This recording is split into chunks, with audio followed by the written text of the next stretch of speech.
अस्सलाम वालेकुम वरहमतुल्लाहि वबरकातुहू। डियर स्टूडेंट्स, उम्मीद है आप सब खैरियत से होंगे। मैं हूं आपका chemistry teacher Mohammad Asif Hussain. Dear students, हम डिस्कस कर रहे हैं केमिस्ट्री क्लास 9th और चैप्टर हमारा चल रहा है चैप्टर नंबर 3 केमिकल बॉन्डिंग। आज का हमारा टॉपिक चैप्टर नंबर 3 का आखिरी टॉपिक है, इंपॉर्टेंट लॉन्ग क्वेश्चन है और इसीलिए मैंने इस टॉपिक को बड़ी तरतीब के साथ हर चीज़ को एक हेडिंग समेत आप लोगों के लिए बोर्ड पे अरेंज कर रखा है ताकि आप लोगों को लिखने में और उसको अरेंज करने में और उसको समझने में कोई प्रॉब्लम ना हो। सबसे पहले टॉपिक हमारे पास है nature of bonding and properties. अब अगर आप टॉपिक को देखें तो आपको दो बातें समझ आ रही है। एक, नेचर ऑफ बॉन्डिंग, यानी वो जो हमने बॉन्ड बार बार जिक्र किया है ना, फोर्स ऑफ अट्रैक्शन का, अब उसकी नेचर क्या होगी। अब ऑब्वियसली हम दो ही बेसिक नेचर को हम डिस्कस कर चुके हैं, या आयोनिक या कोवेलेंट। तो उसी नेचर ऑफ बॉन्डिंग को कि कोवेलेंट बॉन्ड और आयोनिक बॉन्ड है क्या, डिटेल तो हम पढ़ चुके हैं। आज हमने देखना है कि उसकी क्या प्रॉपर्टीज होंगी। आयोनिक बॉन्ड नेचर वाइज कैसे बिहेव करेगा, कोवेलेंट बॉन्ड नेचर वाइज कैसे बिहेव करेगा, सारी डिटेल मैंने बोर्ड के ऊपर लिखी है। बाकी हम बारी बारी स्टेप वाइज सारी चीजों को समझेंगे। सबसे पहली बात, nature of bonding and properties की बॉन्ड की नेचर क्या होगी, या आयोनिक या कोवेलेंट। आयोनिक होगा तो ऑब्वियसली किसके नतीजे में होगा, ट्रांसफर ऑफ इलेक्ट्रॉन के नतीजे में। कोवेलेंट होगा तो होगा किसके नतीजे में, शेयरिंग ऑफ इलेक्ट्रॉन्स के नतीजे में। तो फिर आयोनिक अगर बॉन्ड होगा तो आयोनिक बॉन्ड की वजह से आयोनिक कंपाउंड बनता है। तो आयोनिक कंपाउंड की क्या प्रॉपर्टीज होगी। सबसे पहली प्रॉपर्टी, रिजिडिटी, हार्डनेस, सख्त। ठीक हो गया। जो हमारे पास आयोनिक कंपाउंड है ना, तो हम कह सकते हैं ionic compounds are very rigid. Ionic compounds are hard and rigid. ये सख्त होगा। सवाल ये है क्यों कर होगा, क्योंकि आयोनिक कंपाउंड के दरमियान जो फोर्स ऑफ अट्रैक्शन है या आयोनिक बॉन्ड का, वो बहुत स्ट्रांग होगा। जितनी स्ट्रांग फोर्स ऑफ अट्रैक्शन, उतना वो जो कंपाउंड होगा वो हार्ड होगा, रिजिड होगा, यानी बहुत ही सख्त, जो खुद बहुत अपनी शेप ना बदले। जैसे मिसाल के तौर पर आप घरों में देखें NaCl, सोडियम क्लोराइड, नमक, आपको उसकी शेप बदलती हुई नजर नहीं आएगी, चाहे जितनी देर मर्जी वो पड़ा रहे। इसका मतलब है कि वो हार्ड है और रिजिड है। सेकेंड नंबर पे हमारे पास है मेल्टिंग एंड बॉइलिंग पॉइंट, कि ये मेल्ट कितने पे होगा, बॉइल कितने पे होगा। याद रखिएगा, आयोनिक बॉन्ड एक इंतहाई स्ट्रॉन्ग बॉन्ड है। क्यों?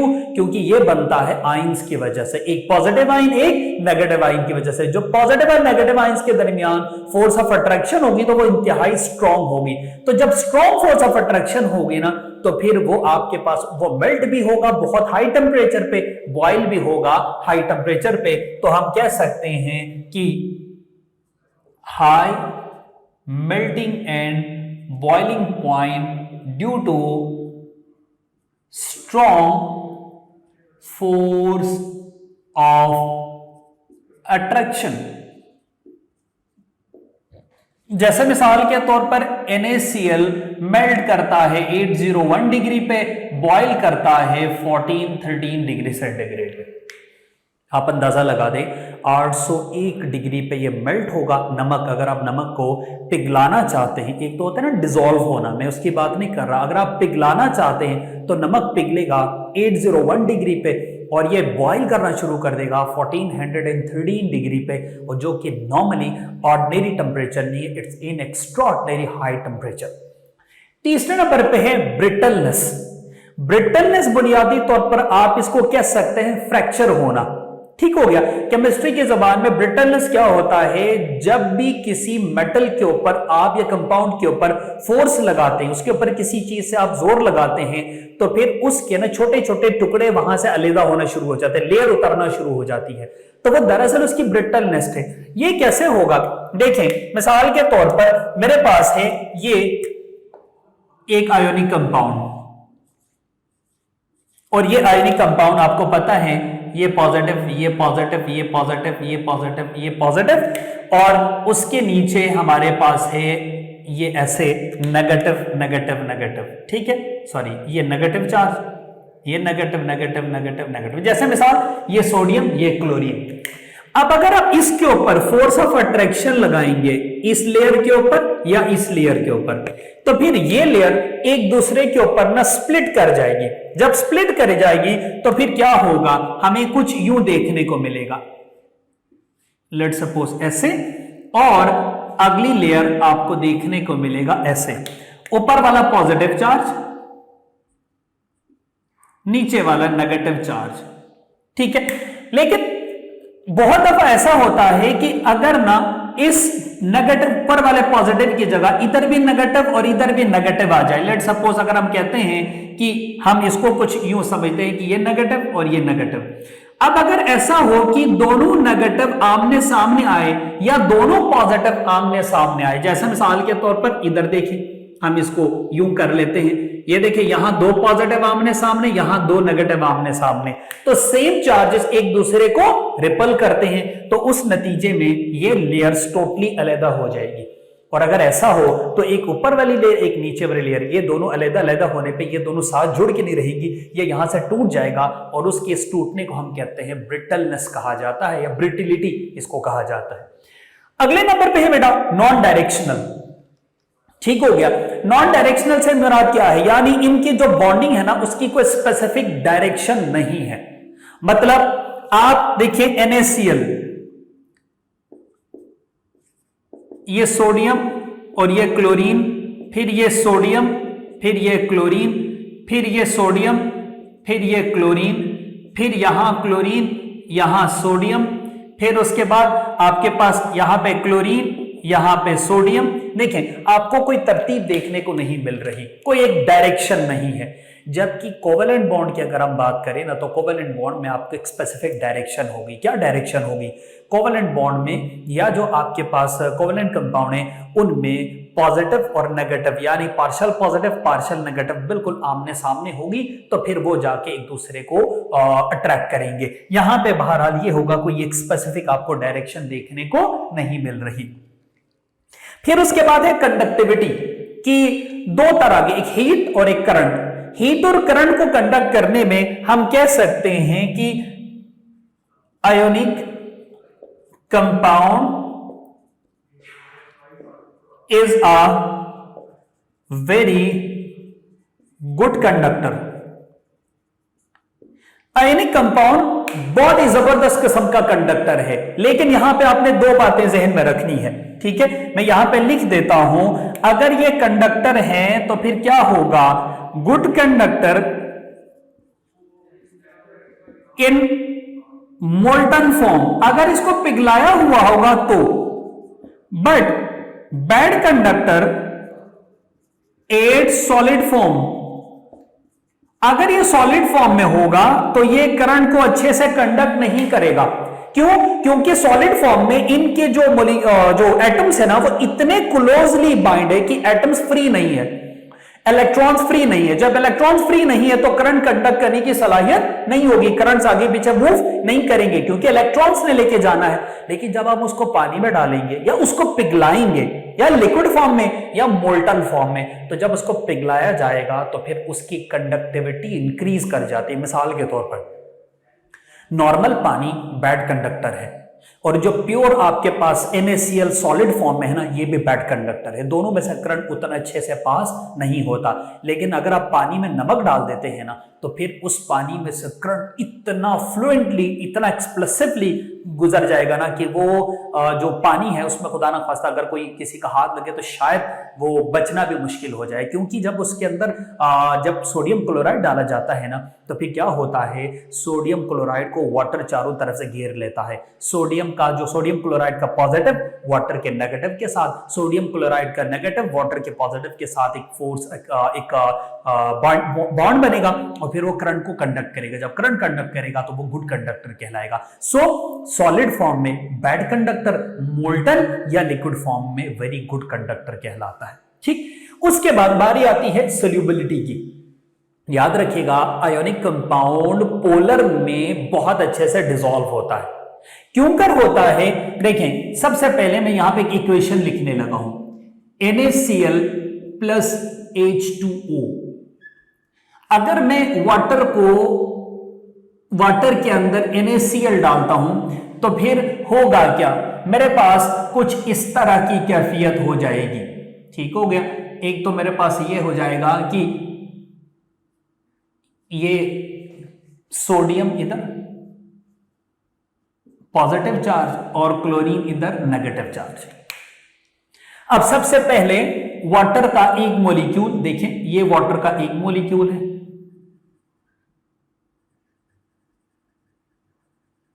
और इसको हम यूं शो करते हैं।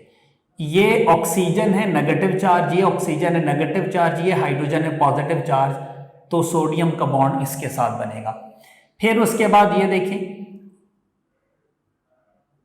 ये वाटर का एक मॉलिक्यूल, ये ऑक्सीजन, ये ऑक्सीजन, सॉरी ये इस तरह से, ठीक है, ये इनके दरमियान फोर्स। फिर उसके बाद वाटर का अगला मॉलिक्यूल देखें, हमारे पास है ये ऑक्सीजन नेगेटिव चार्ज, ये हाइड्रोजन पॉजिटिव चार्ज, ये हाइड्रोजन पॉजिटिव चार्ज, ये नेगेटिव इसके साथ बाइंड कर जाएगा, नेगेटिव ये पॉजिटिव ये पॉजिटिव। इसके बाद इधर भी ऑक्सीजन नेगेटिव चार्ज, ये हाइड्रोजन पॉजिटिव चार्ज, ये हाइड्रोजन पॉजिटिव चार्ज। तो आपको क्या देखने को मिल रहा है, वाटर में से सबसे पहले वाटर स्प्लिट हो जाएगा यूं, ये देखिए जरा गौर से देखिएगा, वाटर स्प्लिट होगा ऐसे। और NaCl कैसे स्प्लिट होगा, NaCl स्प्लिट होगा Na पॉजिटिव Cl नेगेटिव।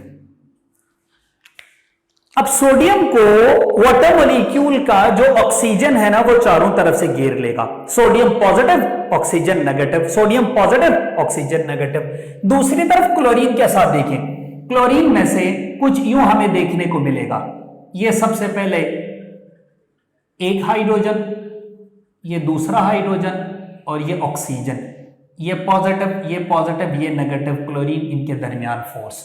फिर उसके बाद ये मेरे पास है हाइड्रोजन, ये मेरे पास है हाइड्रोजन और ये मेरे पास है ऑक्सीजन, यहां नेगेटिव यहां पॉजिटिव इनके दरमियान फोर्स। फिर उसके बाद सेम उसी तरह से इधर भी और इधर भी,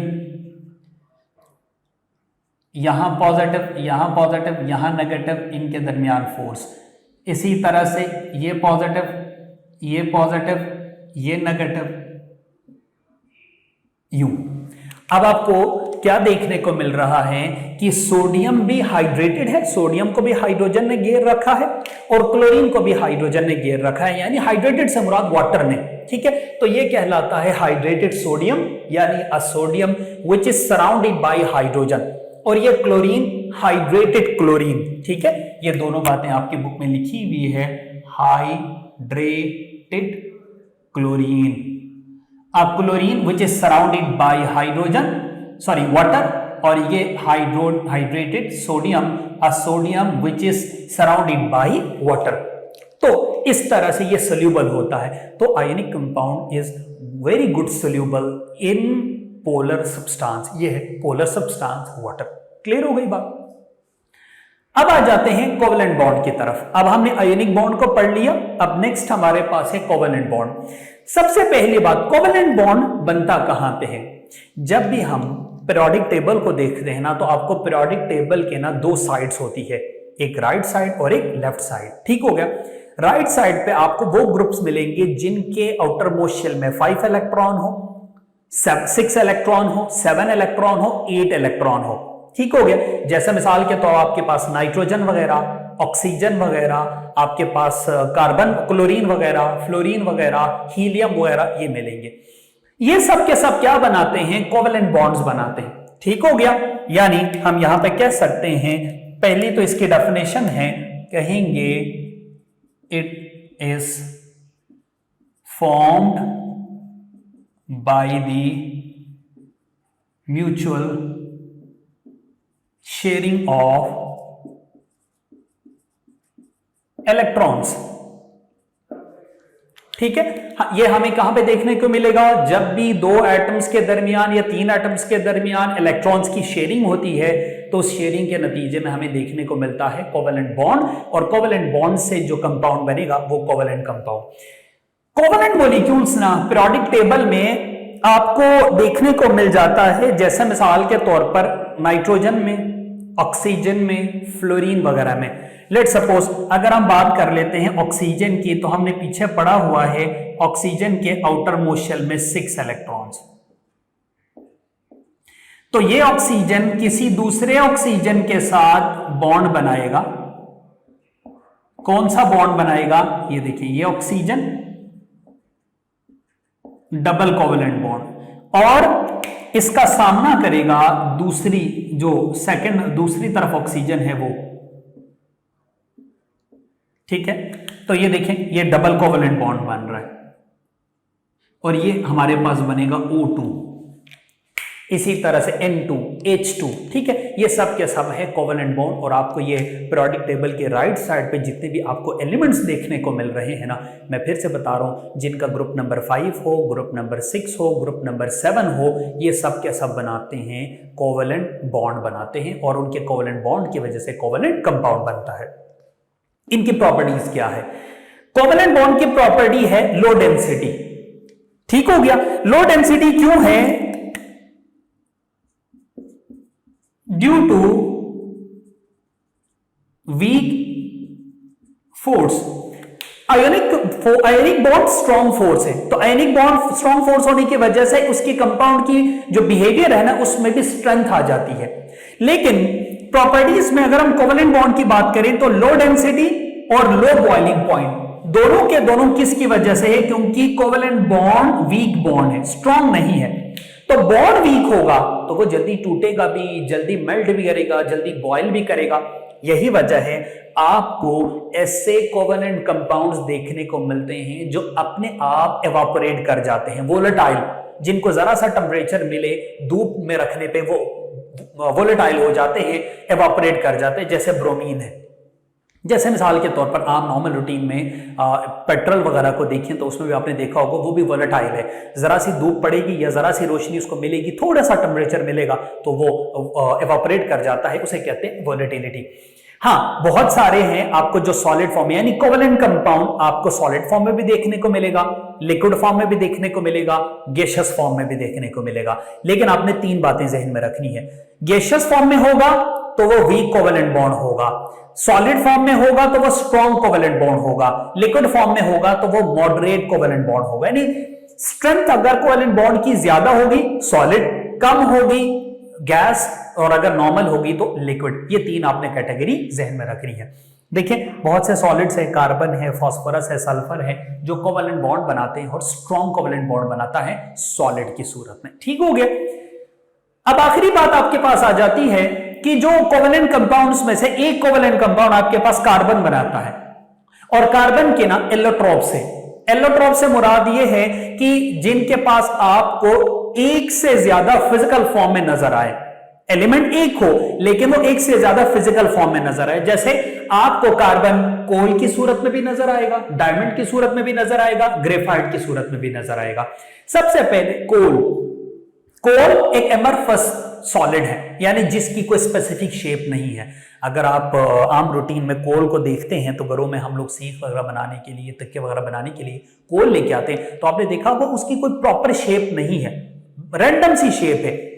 इस्तेमाल कहां होता है? एनर्जी जनरेशन के लिए, फ्यूल के तौर पर इस्तेमाल किया जाता है। फैक्ट्रीज में, इंडस्ट्रीज में, घरों में, अलग अलग मौकों पे इसको इस्तेमाल किया जाता है, बट सबका पर्पस एक है कि इससे फ्यूल के तौर पे इसको इस्तेमाल किया जाता है। डायमंड की अगर हम बात कर लें तो डायमंड इस तरह से है कि आपको हर एक, अगर मैं यहां पे एक छोटी सी एक शेप बना के आपको दिखा दूं तो आपको थोड़ा सा आइडिया हो जाएगा। फॉर एग्जाम्पल, ये एक कार्बन है ना, तो इस कार्बन को चारों तरफ से कार्बन ने घेर रखा होता है ऐसे, और फिर इसको भी चारों तरफ से कार्बन घेर लेता है, इसको भी, यहां से भी। ठीक है, ये ऐसे, ये दरअसल मैं डायमंड की शेप बनाने की कोशिश कर रहा हूं कि यहां से भी, यहां से भी, यहां से भी, इधर से भी, इधर से भी, इधर भी। इसका मतलब एक कार्बन को चारों तरफ से कार्बन सराउंड करता है डायमंड में। यही वजह है कि diamond is the hardest metal, सबसे हार्डेस्ट जो थिंग है ना वो डायमंड है। दुनिया में सबसे जो हैवी है ना, सबसे हार्ड है वो डायमंड है। यही वजह है डायमंड को कटिंग के लिए इस्तेमाल करते हैं। मिसाल के तौर पर शीशे को आपने बहुत परफेक्टली कट करना हो, डायमंड का इस्तेमाल करेंगे। उसके अलावा कहीं पे माइनिंग में कोई मिनरल्स वगैरह जैसे गोल्ड वगैरह ढूंढना हो तो आपको पता है माइनिंग में पत्थरों को तोड़ना होता है, तो पत्थरों को तोड़ने के लिए ड्रिल करना पड़ता है। तो ड्रिलिंग में जो चीज हम इस्तेमाल करते हैं, वो जो ड्रिल इस्तेमाल करते हैं उसके आगे भी डायमंड लगा हुआ होता है। डायमंड वाहिद एक चीज है जिसको जो कि हार्डेस्ट थिंग है और ये कटिंग के लिए इस्तेमाल किया जाता है, पॉलिशिंग के लिए इस्तेमाल किया जाता है। फिर है ग्रेफाइट। आपके पास जो कच्ची पेंसिल होती है ना, उस कच्ची पेंसिल के दरमियान आपको एक लीड नजर आती है, वो एक ब्लैक कलर की एक चीज नजर आती है, वो दरअसल ग्रेफाइट है। उसके अलावा आप जो शू पॉलिश करते हो ना ब्लैक कलर की, वो पॉलिश भी दरअसल किसकी बनी हुई थी? ग्रेफाइट की बनी हुई थी। और ग्रेफाइट क्या है? एलोट्रॉप्स ऑफ कार्बन है। अब एक और आपको बात यहां पे पढ़ने को मिल रही है, बाइनरी कोवेलेंट कंपाउंड्स। ऐसा कोवेलेंट कंपाउंड जिसके अंदर दो एलिमेंट्स हो, कोई भी दो एलिमेंट्स हो, उसको कहते हैं बाइनरी कोवेलेंट कंपाउंड। मोस्टली ज्यादातर आपको ये गैसियस फॉर्म में देखने को मिलता है, कुछ आपको लिक्विड फॉर्म में भी देखने को मिलता है। ठीक है, बहुत से binary covalent compound gaseous form में है और कुछ कोवेलेंट कंपाउंड में लिक्विड फॉर्म में। जैसे देखिए, मोस्टली एग्जिस्ट गैसेस है room temperature, CH4 methane, NH3 ammonia, H2S hydrogen sulphide, HCl hydrochloric acid या hydrogen chloride, NO2 nitrogen dioxide, CO2 carbon dioxide, SO2 sulphur dioxide. ये आपकी बुक में भी नाम लिखे हैं। ये सब के सब गैसियस फॉर्म में हैं और सब के सब बाइनरी कोवेलेंट कंपाउंड है, क्योंकि देखिए दो एलिमेंट, दो एलिमेंट, दो एलिमेंट, दो दो दो और दो, सब में दो दो एलिमेंट्स है। यहां कार्बन और हाइड्रोजन, नाइट्रोजन और हाइड्रोजन, हाइड्रोजन और सल्फर, हाइड्रोजन और क्लोरीन, नाइट्रोजन और ऑक्सीजन, कार्बन और ऑक्सीजन, सल्फर और ऑक्सीजन। क्लियर हो गई बात? कुछ कोवेलेंट कंपाउंड ऐसे हैं जो लिक्विड फॉर्म में भी देखने को मिलते हैं। मिसाल के तौर पर H2O और HF, H2O water, HF hydrofluoric acid, ये दोनों के दोनों लिक्विड फॉर्म में होता है। जैसे मिसाल के तौर पे देखिए लिखा हुआ है H2 and HF are liquid due to strong hydrogen bonding. इनके दरमियान हाइड्रोजन बॉन्डिंग स्ट्रॉन्ग है। इसका मतलब गैस में लो हाइड्रोजन बॉन्डिंग या लो बॉन्डिंग, लिक्विड में स्ट्रॉन्ग और सॉलिड में स्ट्रॉन्गेस्ट। आखिरी बात बेटा, आयोनाइजेशन। किसी भी कंपाउंड का या किसी भी एलिमेंट, किसी भी मॉलिक्यूल का अपने अपने रेलेवेंट आयंस में स्प्लिट हो जाना, पॉजिटिव और नेगेटिव आयंस में स्प्लिट हो जाना क्या कहलाता है? आयोनाइजेशन कहलाता है। अब कुछ कोवेलेंट कंपाउंड ऐसे हैं जिनको हम एसिडिक कोवेलेंट कंपाउंड कहा जाता है, जिनकी नेचर एसिडिक है, तेजाबी नेचर है। उनकी खासियत ये होती है जब आप उनको पानी में डाला जाता है ना, तो उनका पॉजिटिव चार्ज अलग हो जाता है, नेगेटिव चार्ज टोटली स्प्लिट हो जाता है। जैसे यहां देखिए HCl हाइड्रोक्लोरिक एसिड, इसको पानी में डाला गया तो ये H पॉजिटिव अलग हो गया, Cl नेगेटिव अलग हो गया। सेम H2SO4, इसका नाम है सल्फ्यूरिक एसिड। इसको तोड़ा गया तो देखें हाइड्रोजन पॉजिटिव, SO4 नेगेटिव। ठीक हो गया। ये बुनियादी तौर पर हमारे पास था topic nature of bonding and its properties. उम्मीद है आपको ये सारी बातें क्लियर हो गई होंगी। आप लोग इसको अच्छे से पढ़ लीजिएगा और जिस तरतीब से मैंने आप लोगों को ये बोर्ड पे हेडिंग्स बनवाई है, आप इसी तरह से अपनी बुक पे भी हेडिंग मार्क कीजिएगा और चीज़ों को साथ साथ आप अंडरलाइन कीजिएगा। आप अपना बहुत सा ख्याल रखिएगा। हमारा चैप्टर यहीं पे खत्म होता है, चैप्टर नंबर 3। नेक्स्ट हमारा होगा चैप्टर नंबर 4 स्टिचियोमेट्री। सो आप लोग अपना बहुत सा ख्याल रखिए। अल्लाह हाफिज़।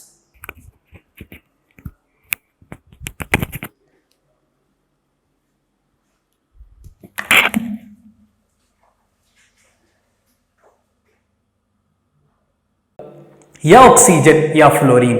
वाई? क्योंकि हाइड्रोजन पार्शियली पॉजिटिव चार्ज रखता है, वो अट्रैक्ट होता है।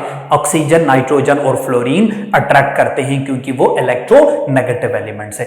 इस चीज को हम कहते हैं हाइड्रोजन बॉन्डिंग। ये टॉपिक बहुत इंपॉर्टेंट है, आप लोग इसको बहुत अच्छे से पढ़ लीजिएगा, समझ लीजिएगा। अगर कोई भी क्वेश्चन हो तो आप कमेंट में पूछ सकते हैं। Thank you so much. Allah हाफिज़।